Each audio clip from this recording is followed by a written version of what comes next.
Hey there, you're watching DeProgram with Ted Rall and John Kiriakou. It's Wednesday, January 7th, 2026. Good morning, John Kiriakou. Good morning, Ted. Good to see you again, buddy. Likewise, How come I always look so washed out and you always look so put together? I don't have any lights on or anything. It's got to be a lighting thing. It's got to be. Do you have one of those ring lights? Yeah, but it's off. Oh, I was going to say, I thought maybe it was on too much. No, you look good. I don't. I just have natural light facing the east. I don't know. Actually, that's not. Is that true? No, it's facing west. I don't know. I'm it's a cloudy facing day. north. I don't know. Filtered light. Filtered light's good. Maybe it's my naturally ruddy complexion. There you go. Something one of my ancestors didn't tell me about. I thought I was all French and German, but you just never know. You never know. No, you really don't. Anyway, my friend Scott Stantis found out that he was like part Ashkenazi Jew, and he had no idea. He thought he was just Lithuanian. I'm like, you guys over there in Eastern Europe. That's normal. That's normal. There was someone to whom I was once very close who went through her entire life thinking and telling everybody she was French. And then as soon as that 23andMe came back, it was no, German. Which she didn't like one bit. Although, frankly, genetically, they're kind of exactly the same. Right. So, all right. So people always freak out when I tell them where the word France comes from. Anyway, they can look that up. So we obviously are going to be talking about the ongoing neo-imperialist lust of the administration to acquire half the world like it's a game of Risk. We're still talking about Venezuela. John, just as we went on the air, I'm sure you saw the breaking news that U.S. forces finally boarded an oil tanker, a Venezuelan oil tanker that they had been pursuing for months. By the way, I love this story. The United States wants to overthrow governments and run them, but it can't catch an oil tanker for months at a time. Not known for its incredible speed. No, only in that movie with Sandra Bullock. Yeah, no, it was just like really, really funny. So, and meanwhile, another oil tank. So that oil tanker was wanted for supposedly carrying cargo to a company or an entity that was somehow linked to Hezbollah, linked to being such an incredibly nebulous word. That's a different oil tanker, apparently, from the one that the Russians are now escorting, which I feel that does set the stage for a confrontation between Russia and the United States that I would suspect neither country wants. I would imagine not. We will get to that. So the New York Times is reporting that there's a 1951 agreement between the U.S. and Denmark that basically allows the U.S. to, quote, construct, install, maintain, and operate military bases across Greenland, house personnel, control landings, takeoffs, anchorages, moorings, movements, and operations of ships, aircraft, and waterborne craft. I mean, it basically seems like the United States could de facto occupy Greenland anyway. But it already, and it already does. We've got the military base there. It's been there forever. We can do anything we want. The whole of Greenland is only 50,000 people. So everything we could possibly want to do with Greenland, we can already do. There's nothing left. I mean, it's ours de facto anyway. Yep. So why? Yesterday, there was kind of an important development on this story, Ted. The European Union, literally every country in the European Union sided with Denmark. Every one of them. That's a big deal. That's a very big deal because we're talking about Poland and Hungary and all of the other pro-US, less pro-EU members of the EU. One of the EU analysts who, and I really liked this quote, I bet you saw this quote, said, what basically the crisis that's set up here is what happens when a NATO member turns out to be a wolf rather than a fellow lamb. There you go. And that's exactly the issue here. Yes. And last but not least, maybe I'm going to think certainly one of the most notorious spies in U.S. history, Aldrich Ames, has died in prison at the age of 84. Obviously, I know you have a lot of opinions about this. You know, I remember him. He was one of those faces in the halls you'd see all the time. And I remember saying to a guy that I worked with, doesn't that dude ever work? Because literally every time I go like to the credit union, which is, you know, on the first floor of the old building, you go to the blind man stand to buy a pack of gum or whatever. Literally every time I would leave my office, there was Ames just kind of wandering the halls. And I read in his obituary last night that he may have actually had brain damage from long-term alcoholism.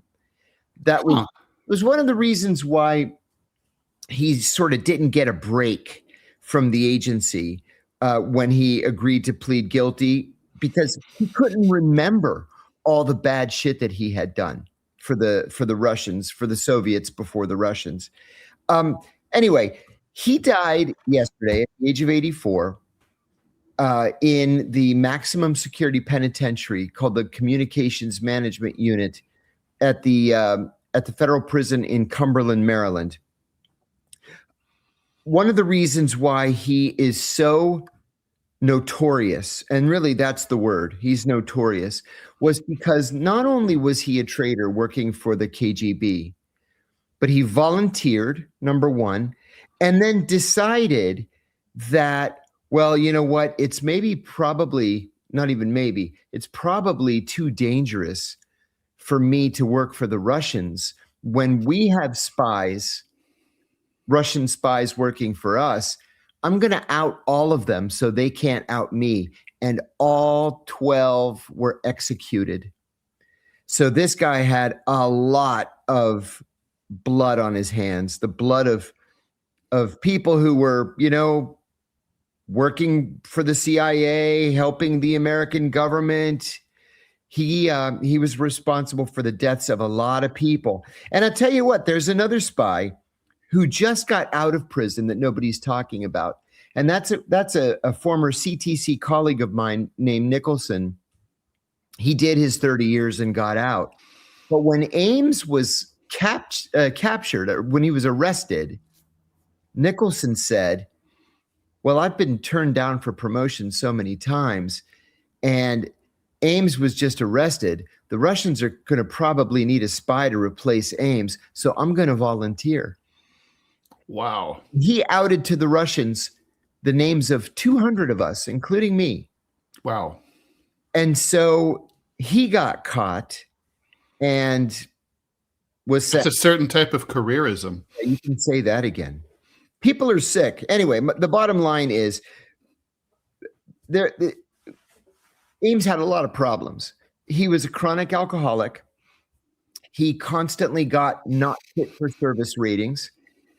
He did a tour at the UN, not fit for service. He did a tour overseas, not fit for service. So they gave him a desk job. But what's the desk job? They make him chief of the counterintelligence division, counterintelligence branch in the Soviet operations division. 23 people were identified for discipline by James Woolsey, the director of the CIA. 11 of them had very strongly worded letters put in their files. So they were ineligible for promotion for a whopping period of 1 year, and the rest just went on with their careers. So to hell with Aldrich Ames. I'm sure that he's already arrived there. As I told you before we went on the air, I hope he packed light because it's going to be hot there. And maybe he'll become reacquainted with the souls that he was responsible for sending into the netherworld. Perhaps so. Yeah, I mean, so was he like, what was his personality like? Was he a pleasant fellow, an unpleasant fellow, or? He was one of those rare DO introverts. Mm-hmm. He always smelled the alcohol. I remember that, always, like all day long. But I'll tell you one of the reasons why he was unpopular. He was dangerous to be close to, because you're not supposed to drink. He drank constantly. You're never, ever, ever under any circumstances supposed to have sex with one of your sources. Not only did he have sex with one of his sources, he married her and then brought her in to spy against the United States with him. She ended up doing 5 years. She testified against him and she moved back to Colombia. So he was unpopular for that. And he was stupid too. You know how he got caught? He took a huge amount of money from the Russians, $2,720,000 for outing the dozen agents who were killed. And then, like a moron, he bought himself a multi-million-dollar house, right walking distance from the CIA, which nobody could afford if you're working for government, and then drove to work in a Jaguar the next day. And people are like, whoa, you just bought a $3 million house walking distance from the CIA where none of us can afford to live. And you're driving a Jaguar and your wife doesn't work and you make $70,000 a year. And that's how he got caught. He got caught. Actually, that piqued their interest. What got him caught was he was bragging to a colleague that he had put in an in-ground pool in the backyard and built a gazebo. And then they were like, okay, that's enough. We got to investigate this. And that's how they caught him. Yeah, I mean, it's like, it seems so basic, right? I Yeah, mean, it is. I've never been part of this world, but I know, for example, the way that the old school mafia lived in Queens in like in modest houses in Howard Beach. Seriously, you go to Al Capone's house. That's people are still living in Chicago. It's a 2-bedroom, 1-bathroom brick bungalow. Yeah. And that's how, I mean, I know John Gotti was a little different, but before that, they were, they would just they lived, their cover was that they were plumbers, and sometimes they actually did some plumbing and, or waste management or whatever. Right. Yeah, that's so basic. It's right? nuts. It's so basic. I guess the closest I came to that was working at the bank, and there were guys who embezzled funds. And, they knew enough to keep the money in cash in a shoebox. Right? Exactly. My God, put it in diamonds or gold bars or overseas in Liechtenstein or exactly. Small and portable. Moron. And these days, oh my God, there would be no excuse with Bitcoin and stuff. Oh, by the way, we have an announcement for that, right? We will soon be able to accept donations in Bitcoin for those who prefer to do that, and for people who have not been able to use PayPal or any of the other methods because they live in countries where they don't have access. Let's do a little bit of housekeeping here. Please like, follow, and share the show. Robbie Aid is now in day 4. Just so you guys know, thank you very much. We're almost there.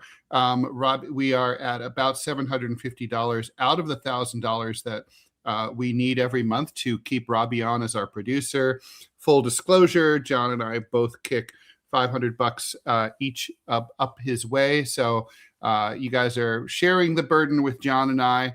Obviously, extra funds are welcome. Robbie has a family, and things, believe it or not, are not that cheap in Montana. I'm sure Robbie would love to talk about that at some other time. But I saw that myself when I was there visiting him. Anyway, so I'm trying to think what else to do. Oh, and Robbie, if we have an ad, let us know. And I will go ahead and I'll bring in Robbie. I guess I'll bring in Robbie now to talk about Robbie Aid, and then we can move on. Robbie, hey, Ted, can I? Oh, I'm sorry. Robbie was going to. Oh, okay. No, go ahead. No, sorry. Go ahead, Robbie. I was just going to say, we're only couple minutes into the show, and there are some awesome questions already. I'm just taking a look here. Sorry, we're going to get to all your questions, we promise. Oh, and by the way, I do have to apologize. I accidentally posted, I used the construction from last week to create some of the social media posts. So some of them went out saying that there's a 2-hour show today. There is not. It is a 1-hour show, no call-in today. I apologize for that. We'll do call-ins at some point in the future because we enjoy doing it, but that's not today. TMI show at 10 o'clock Eastern. Anyway, Robbie, John, go ahead. Go ahead, Robbie. Basically, just real quick, a little bit of housekeeping. If you come onto the chat and if you are hawking another show, or if you are spamming the chat trying to get John or Ted onto another show, as John just found out, I will ban you if you want to get banned. I cannot think of a better way of making it happen. So Plus, you know what? If you listen, I'm a big boy. I can take criticism. I do every single day. But don't be an asshole in the chat trying to bait me. I'm not going to respond. If you're trying to bait me, Robbie's just going to ban you, which happened yesterday. Yep. And the guy wasn't even a clever troll. He was just an idiot. So he's banned. Well, this guy, I mean, last week he got banned from Discord. And so he just comes back doing the exact same thing on the YouTube chat. It's like, dude. It's not funny. It's not clever. It's just dumb. Read the room, grow a clue. So that's all I've got to say for that. As far as Robbie Aid those, truly, I appreciate each and every one of y'all that donates. I could not do this without your help. So truly, thank you. And starting most likely tomorrow, for those of you who are into cryptocurrencies, DeProgrammed, courtesy of Rumble, will have the ability to take tips 24/7 in cryptocurrency. So looking forward to that. It's going to be fun.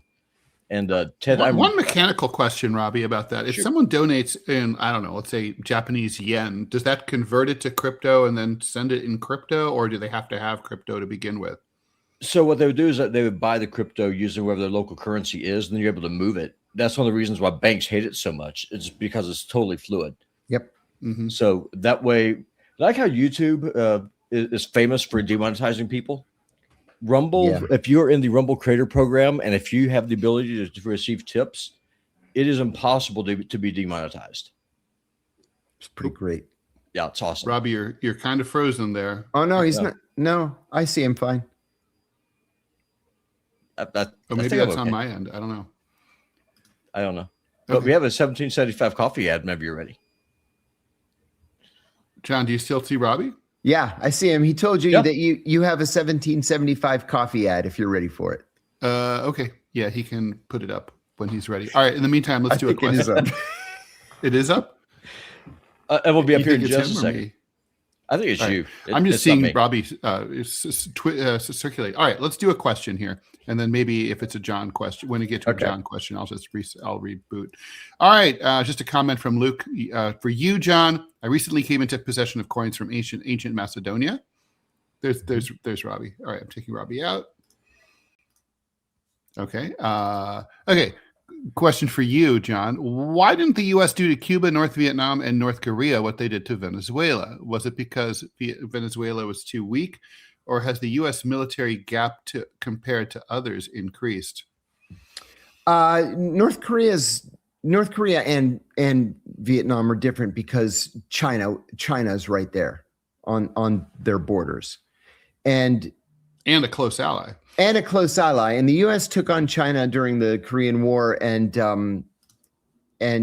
it on the chin because of it. The Chinese have literally endless supplies of soldiers that they can just throw at you. So it's different from Venezuela. Venezuela is, as you know, as we were taught in elementary school, is in our backyard.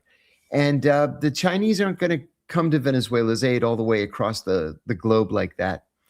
I have a different take. An additional take. I also think that, like the U.S. and Trump has learned from the U.S. experience in the Vietnam War and the Bay of Pigs that a direct military invasion often is doomed and not going to work. So therefore, it's like, hey, can we do this? How easily can we do this? Can we just do a pinprick?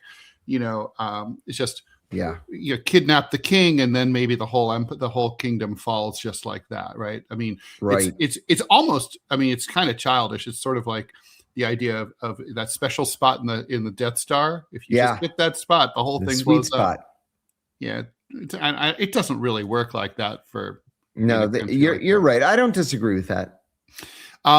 Max Peck. Oh, let's see if our ad's up. Our ad's up. I'll go ahead and read it. Still haven't tried 1775 coffee. Now it's your shot. The 1775 starter kit just dropped. Only 1,000 units. You're getting the bold, dark roast that hits hard, the smooth, medium roast, and the vitality mushroom coffee for clean energy and laser focus. No crash. All single origin, small batch, toxin free and mold free. Plus, you're also getting a gold spoon clip because freedom isn't scooped with plastic. A frother strong enough to Stir up your coffee and your mother-in-law's opinions in a black 1775 tumbler. $170 worth of coffee and gear, yours for $99. This is for the ones who've been watching 1775 blow up on Rumble, wondering if it's actually worth it. Spoiler, it is. Go to 1775coffee.com/studio. Grab your starter kit before they're gone. Bold beans, clean fuel, and a morning routine that stands for something just like Rumble does. Okay, let's get back to the questions. The fact that they're Max Peck, the fact that they're even considering military force upon a territory that belongs to a NATO ally is disgusting. Disgusting. Do they want Europe to no longer trust an ally against them? Apparently. I think we're pretty well there. Yeah. You know, when the entire European Union comes out to say, not only are you wrong, but we're going to have to do something about it if you don't stop, you know you've gone too far. And I keep coming back, Ted, to this interview that Stephen Miller gave to Jake Tapper over the weekend, calling international peace treaties diplomatic niceties. They aren't niceties. They're international law by which we live our lives, and by which we have lived our lives, you know, for centuries. Yeah, like it's a friendly, like it's a little suggestion. Yeah, it's a suggestion. That's right. It's like a manner. Yes. All right, YT viewer, please discuss rumors I keep hearing that the capture of Maduro was actually the result of a deal that Maduro made with the U.S. and that he essentially turned himself in. I don't think they would have sent that many troops, and I don't think that he would have rushed for the safe room. And we would have killed 80 bystanders in the meantime. By the way, I love the fact that the U.S. I'm glad you brought that up, John. I love the fact that in our current in this day that we live in, killing 80 people to capture one or two is considered a surgical operation. Yeah, surgical. What a pinprick operation that was. Huh? I mean, please don't give me any surgeons like that. No, seriously. X-Ran, what are Americans' plans with South Africa, John? American relations with South Africa right now are not good. Yeah. And that is by U.S. choice, because we had a perfectly good working relationship with the South Africans until we decided to declare that whites are oppressed there, that they are victims of crimes against humanity. And if you are an Afrikaner, you're welcome to have emergency American refugee status. And the South Africans are like, what? So honestly, I think that eventually it's all going to go back to normal and everybody's going to live happily ever after. But right now things are not good. I think that's like the whole story of the world right now. Everyone's trying to see if they can just wait out Donald Trump. Yeah. 3 years is a very long time. And I think the Danes have good reason to be worried. Yeah. Yeah.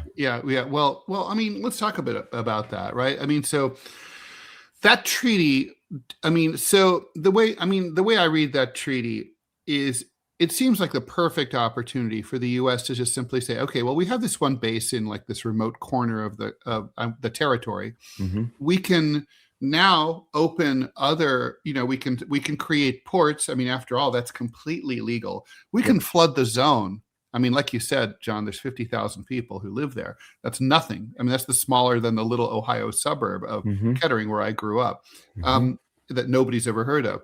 So, and that's, these are civilian people anyway. Yes.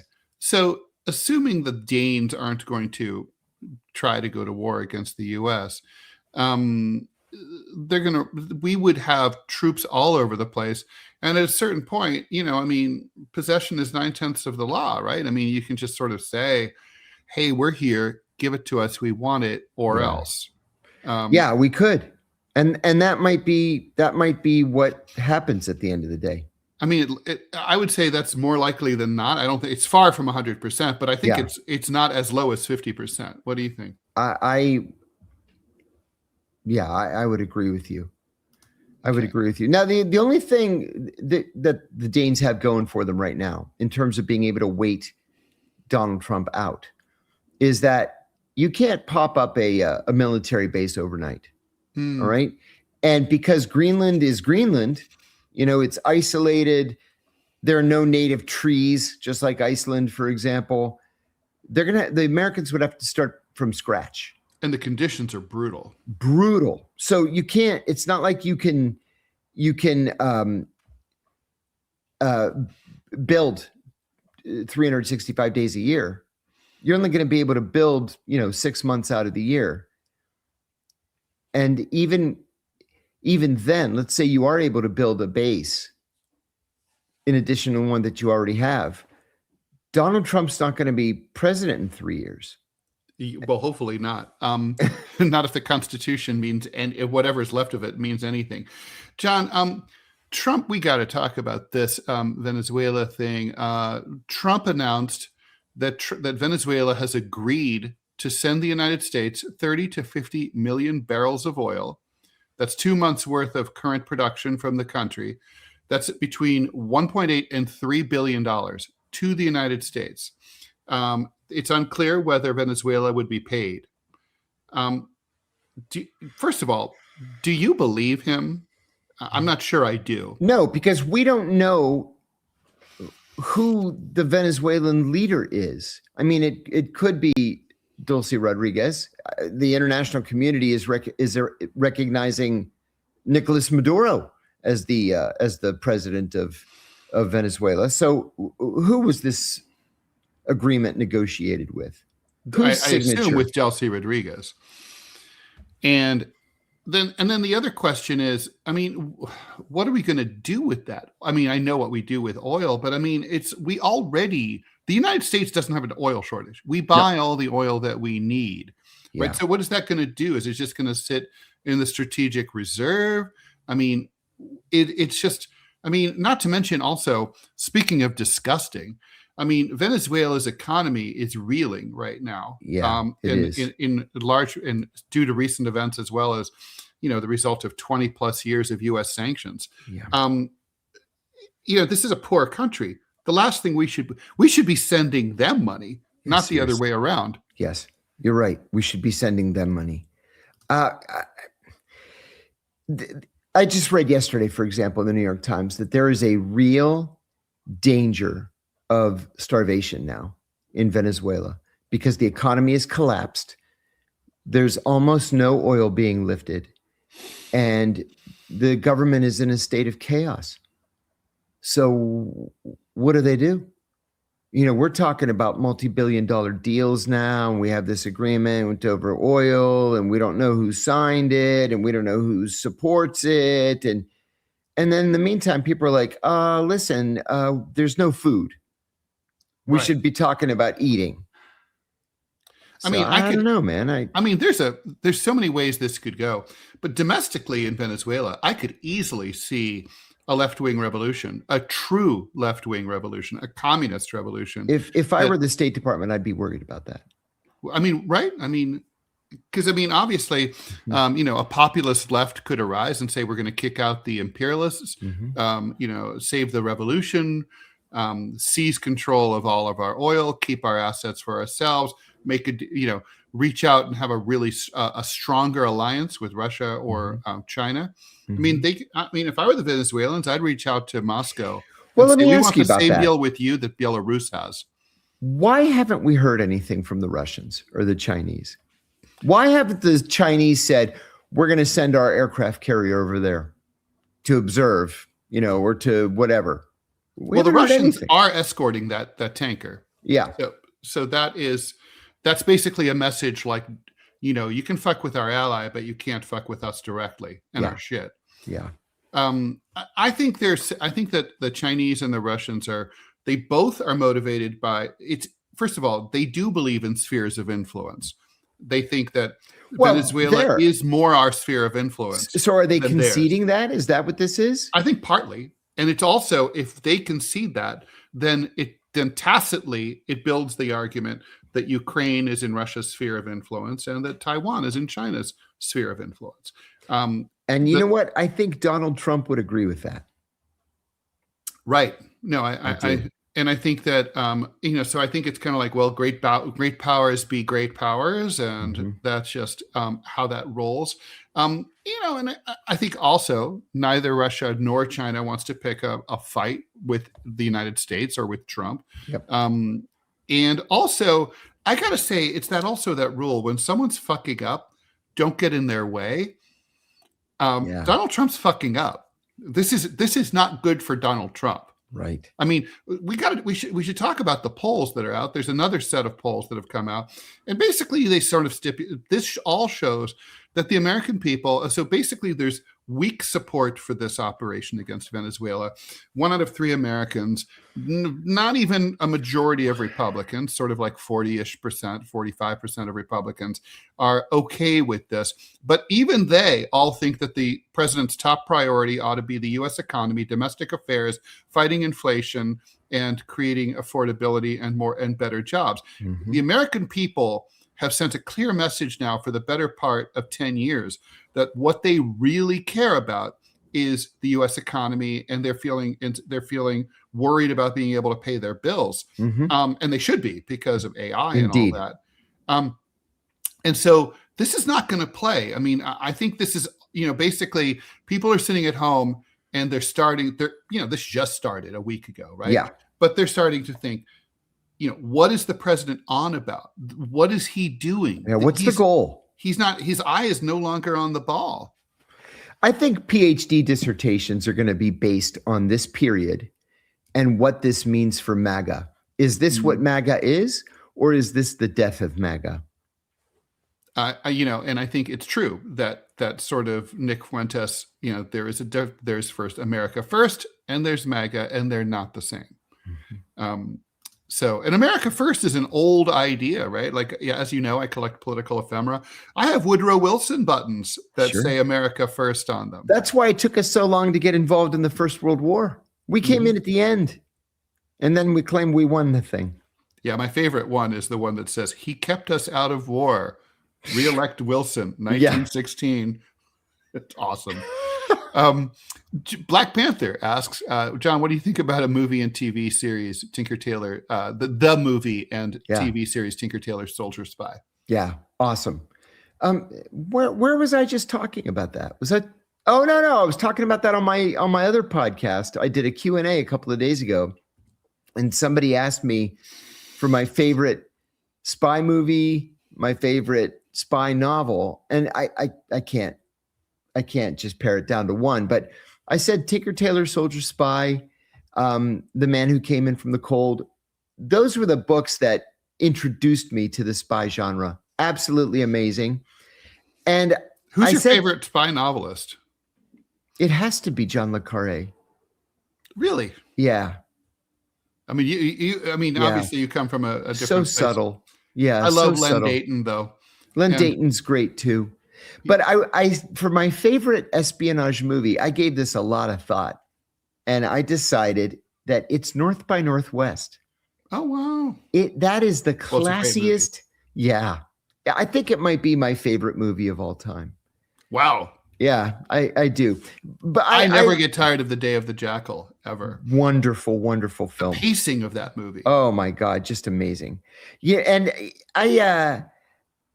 I'm partial to Hitchcock. I love just about everything Hitchcock ever did, whether it's Rear Window or Rope or 39 Steps or love 39 Steps. My favorite is North by Suspicion. Northwest. Suspicion is wonderful, just wonderful. The Birds I can do without, but I get it. Yeah, I get it. Yeah, he was dabbling in horror. His wife hated Psycho, and she hated The Birds. I think I'm on Team Mrs. Hitchcock here. Yeah, she said that he had damaged his reputation as a serious auteur. I think that's true. By moving into horror, I think it probably is true. In the end, in the long run, it doesn't matter, though. I know I risk being banned by Robbie for saying it, but can I plug my other show? And the only reason I want to, is Deep Focus, my other podcast that's on YouTube. I have 99,900 subscribers today. You want to get to 100,000? Today, I'm going to get that YouTube button. Congratulations. That's amazing. You. I'm excited about it. Also, I was thinking we need to start mentioning our books. So John, tell me which is we'll start doing that tomorrow, and I'll put the covers up and we can start selling our books here. Yeah, that's a good idea. So for those for people who still read, McKenna, why is the U.S. not part of the ICC, the International Criminal Court? Do you think they should be? 1,000,000% they should. Absolutely, positively, yes. But the reason that we're not is because we commit crimes, international crimes, all the time, and we don't want to be called on the carpet for it. That's it. That's exactly it. Askanoid, the Jelani regime is attacking the Kurdish and Christian quarters in Aleppo. Yep. What's the plan? What's the U.S. plan? It's like the CIA is supporting the Islamist regime and the Pentagon is supporting the Kurdish army with heavy arms. And that is exactly what many of us predicted what would happen. And we were accused of being pro-terrorist because, listen, I said this 1,000 times in podcasts, and I've taken it on the chin from people. But I said, you don't have to like Bashar al-Assad's politics to recognize that he is the only thing standing between the Christian community and total annihilation. And that's what's happening now. That's true. Yeah. Polar Plunger, good question. After the blatant rhetoric of annexing Greenland, what do you think Denmark's options are? Revoke U.S. bases, wait for a new administration, or acquiesce? John, I don't think they have time to wait for a new administration. No, I don't either. A either. new administration could just be more of the same. That's right. They should kick the United States out of Greenland immediately, in my opinion. Totally agree with that. I say all the time, kind of semi as a joke, that one of the first things they teach you in business school is that hope is not a strategy. And there's not a whole lot the Danes can do right now other than hope. But I agree. What they should do is they should shut down the U.S. base right now. And they should flood Greenland with Danish troops and dare the Americans to come and fight. Yeah, and they should I think they should put NATO on notice that there's an imminent Article 5 situation here, yes, right? That's right. I mean, and there is. There is. Effectively, the world's biggest superpower is massed on Greenland's border. Yes. Effectively. Yes, indeed. So thank you for that question. John and Ted, Petlantis, any thoughts on Kash Patel moving the FBI out of the Hoover building? Oh, yeah. Oh, listen, the Hoover building is the most obvious example of brutalist architecture in Washington. It is right on something. Pennsylvania Avenue. That in the old Washington Post building. That in the old Washington Post building. The Hoover building, in my humble opinion, is the most hideous building that has ever been built in Washington, D.C. And it's worse that it was built on the nation's boulevard, Pennsylvania Avenue. If it were up to me, I would have nuked that thing decades ago. Donald Trump, God bless him, is the only person with the guts to say that freaking building is so ugly it should be in a heap of rubble right now. So is it purely on aesthetics, or are there technological reasons that there? Oh, there are technological reasons. First of all, it's falling apart. Mm-hmm. The roof leaks. Documents get mold all over them. It's full of rats. They can't control the rats. And I'm not making a joke there. It actually is full of rats. It's really funny. I had I've had several conversations with friends about, Trump's executive order that all future federal government buildings should be built in the Greco-Roman style. Right. Even all my ardent socialist friends, they're all like, Trump's got a point. We're tired of this brutalist architecture. It's awful. It's hideous. It's hideous. And, it's funny. The reason why Trump said in the first term that he wanted to knock down the building was because he so hated the FBI, he wanted to scatter them all over the country. Right. Which yes, totally agree. Send them all to West Virginia for all I care. I don't care. Make them move all over the country. But the truth is that building is hideous. It should never have been built in the first place. It never should have been named after that drag queen, J. Edgar Hoover. And so finally, a president has the guts to say, the building's not working. In addition to being hideous, it has to come down. So for years, and this started during the Clinton administration, by the way. So for years, there was this federal commission to try to decide what to do with headquarters. Where do you put it if you're going to tear down the building? And so when Barbara Mikulski, remember her? Yeah. Was the chairwoman of the Senate Appropriations Committee and one of the most powerful, probably the most powerful woman in the Senate. She got Congress to approve relocating the FBI to Prince George's County, Maryland, which is like the shithole county of suburban Washington, D.C. Well, that's kind of good, right? It's like an economic stimulus for Prince George's. Absolutely. And then, Obama said no, and then Trump changed it to scatter them all around the country, and then Biden said no, we're going to renovate the building. Well, now we're not going to renovate the building. We're going to tear it down, and I don't think Trump cares where the FBI goes now at this point. Have we? The answer from me here is no. Rojo Grande. Have either of you heard of Professor Jiang Shui Qin on YouTube? He posts lessons on U.S. global hegemony and Israeli influences on the West, among many modern subjects. I do not know who that is. I don't know him, but thanks for the lead. I'll check him out. Ogaga. Happy New Year to use too. Please, how important do we see the midterms for the Republicans vis-a-vis President Trump? Should they be worried? Oh, they should be worried. Say the first part again. How important will the midterms be for the Republicans? Listen, should they be worried? Yeah, they should be worried. I have a friend at the Republican National Committee who told me recently that the Republicans' internal polling shows the potential for what my friend called a bloodbath. Now, if you look at the polls that have been publicly released, it doesn't look like a bloodbath because the Republicans have pretty well protected themselves. But with the death of another Republican congressman day before yesterday, the Republicans have a majority of 5, which means if the Democrats flip 3 seats, it's done.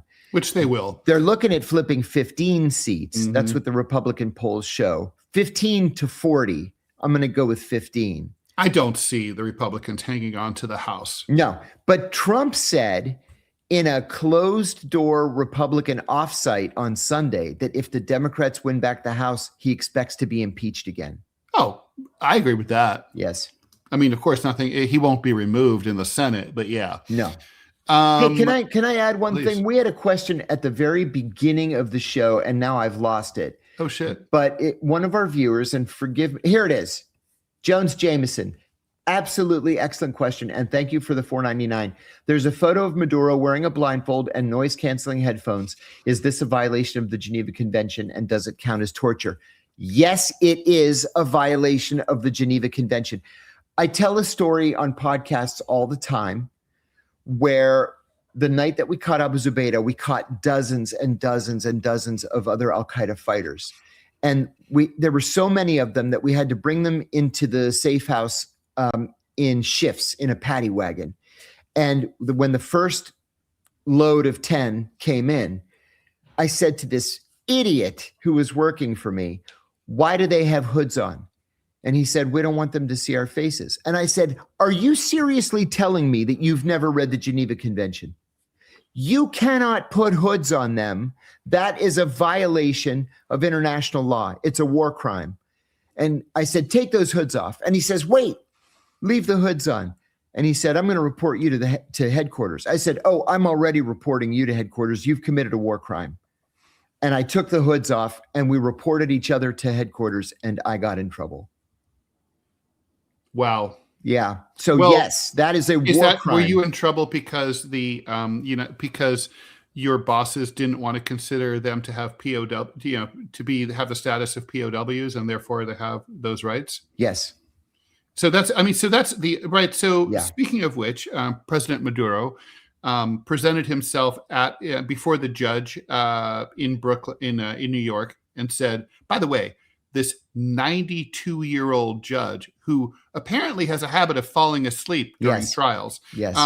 But anyway, so we could have a whole conversation about that. Maybe we should. But presented himself for the judge and declared himself to be a prisoner of war.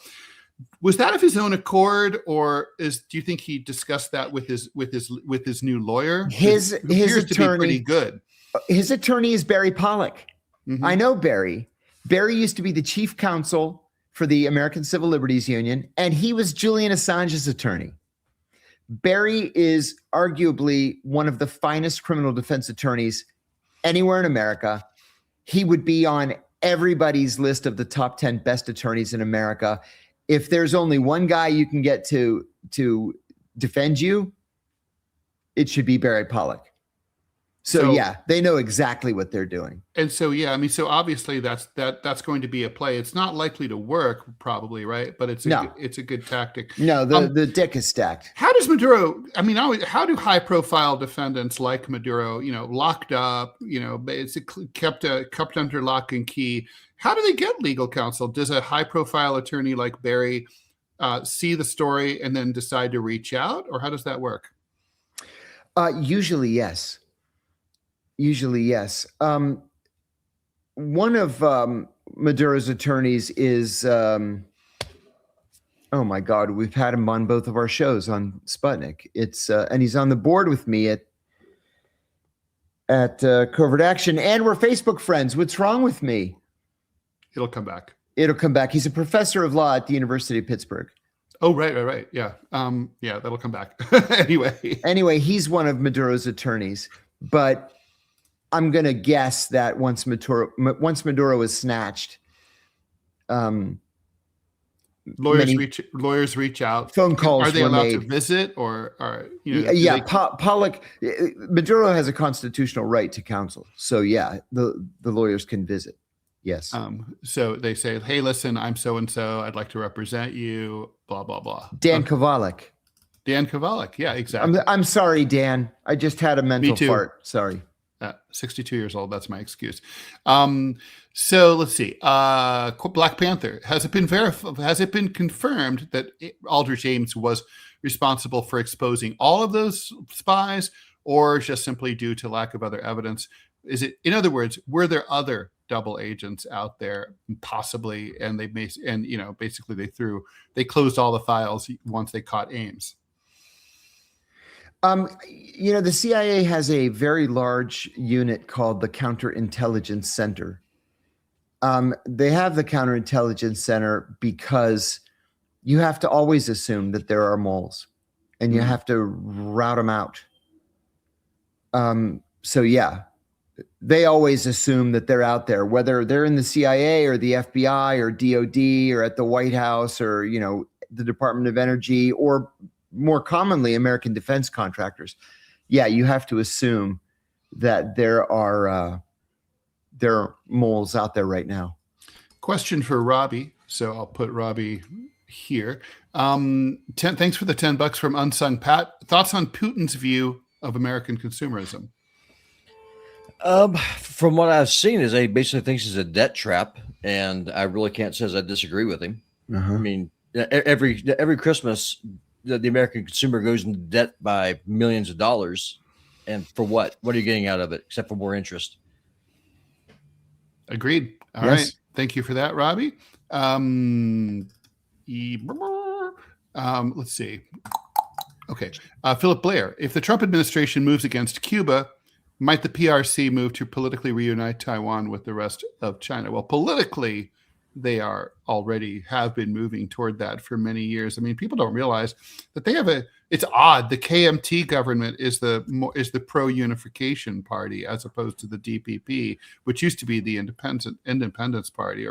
So things have kind of flipped. They're having a realignment there.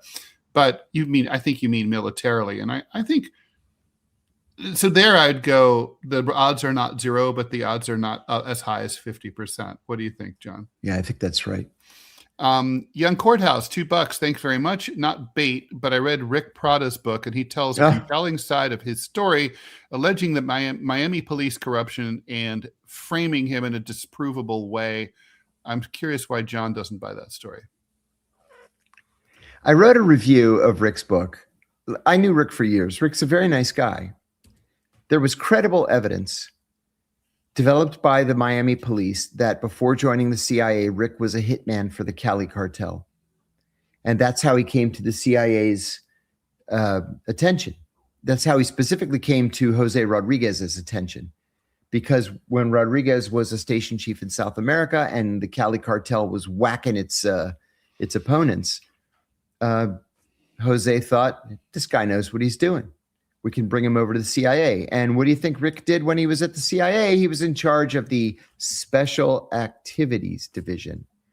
So, I wrote this review of the book, and it was published in Covert Action magazine. And almost immediately, Rick's wife emailed me and threatened me.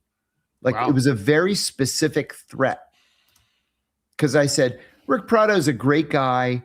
I said, you read the book. He loves his wife. He loves his kids. He loves the agency. He hates communism. He hates Castro. But what he didn't talk about is these credible accusations that he had been a hitman for the Cali cartel and that he had carried out 3 murders of drug runners in Miami. And then all of a sudden, that investigation just went away when he joined the CIA. Okay. A question for me, Nicholas Francos. In past streams, you've said that you believe in spheres of influence. Therefore, Russian actions are somewhat understandable. Isn't the same for the U.S. regarding Cuba and Venezuela? Yeah, it is the same for the Cuba. However, I think there's a misunderstanding here of what spheres of influence mean. It doesn't mean that you can just invade willy-nilly any country that you feel like. It means that if you're a great power, you have the ability and therefore the right to secure your borders and your particular area and make sure you don't have like enemies all around you, right? Or on your border. Like in the United States' case, Venezuela is far from our borders. And even if it was on our border, presented no military or other threat whatsoever to the United States.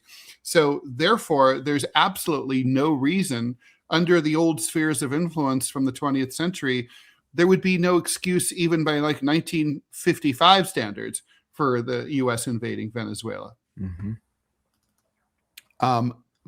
Thank you, MT16, for the $20. Thanks from Mike in Nottingham. John, what made Gust, I'm going to butcher this, Avracalos a great CIA officer? Gust Avracalos. Gus Avracalos was played by Philip Seymour Hoffman in the film Charlie Wilson's War. Gus was a dear friend of mine. He was my mentor at the CIA and one of my operational instructors. What made him good was that he was quite literally not afraid of anything or anyone, period. He was not afraid of death. He was not afraid of what operations, if they were to go bad, would do to his reputation. He believed that what he was doing was right, and so he went and did it. This is the only guy in the history of the CIA who was able to take a swing at the deputy director for operations, connect, and not only not get fired, but get promoted to the senior intelligence service. There are stories I could tell you about Gust, oh my God, that I actually shouldn't. There were a couple of stories I had to leave out of my book, my first book, at the request of his family. They're like, yeah, don't tell that story. Frasmataz is asking me, but John, I don't know if you know the answer to this question too. Did we check out the Elon Musk approved Nazi cartoon series, The Will Stancil Show? I'm not endorsing the message, but the medium format style is interesting. No, that I have not watched it, and I know what it is. And I agree that the format is interesting. So I'll check it out. Look, we've been looking for. I've been looking as a cartoonist, and many of us have been, for ways to turn around commentary quickly using the latest. Like I would love to be able to generate a cartoon based on a breaking news story and get it out within like 10 minutes or an hour. And this is kind of like, this is almost like that. It's almost like a crowdsourced, cartoon. So it's cool. That's a cool idea. I mean, what it's about. All right, Alex. John started reading about Carlos the Jackal. His bio and OPEC raid sounds like something from a supervillain story. I know, Have you ever right? encountered anyone like him in your line of work? I like that question. Not like Carlos. Carlos is I talk more about Carlos in my grad school class at the University of Salamanca than I talk about any other terrorist or terrorist group. Carlos was an operational genius, and he was only captured by accident. We don't have time for me to tell that story, but it was purely by accident. We will get to it. You're right. We've only got a few minutes left, and John, someone's calling you out. And if you don't want to answer this, we can just tell him to fuck off. But yeah, Lorraine Frost says, "Don't know that John reads the comments." He does. So asking you to relay to John, it's disheartening that John doesn't have his full attention to us viewers. What's he so fascinated with in his laptop? No, it's not my laptop. I'm on my desktop, and I have ongoing computer problems where things are freezing on my screen, and I'm looking at the keyboard trying to figure out how I can free up my desktop so I don't have to trash it and go to Apple and buy another $2,000 unit. Okay. See, now you know. And then once it unfreezes, then I can look directly at the screen. Yeah, by the way, if we start making more money, John, you can, I mean, I know, seriously, this is an ongoing desktop problem that I'm on for me. now. I paid like $6,000 for back in 2018. Yeah. And so these things are not cheap. I bought this in 2017, and it's on its very last legs. Like this morning, I missed a conference call because I just could not get the little circle of death to stop spinning. So, all right. Now you know. Who dat? John or Ted, have you ever considered running for office? I have. I have too. I actually told my ex-wife in 2009 that I was thinking of making a run in Pennsylvania's 4th congressional district. And she said, I've never said no to anything that you've wanted to do, including blowing the whistle. She said, on this, I'm putting my foot down, and you are not running for Congress. And so I didn't. I was recruited by Elliot Spitzer to run for Congress, and before all the troubles, and when he was governor. And basically, I just thought about the fact that it's impossible to affect change, and you just be sitting in a bunch of fucking boring meetings.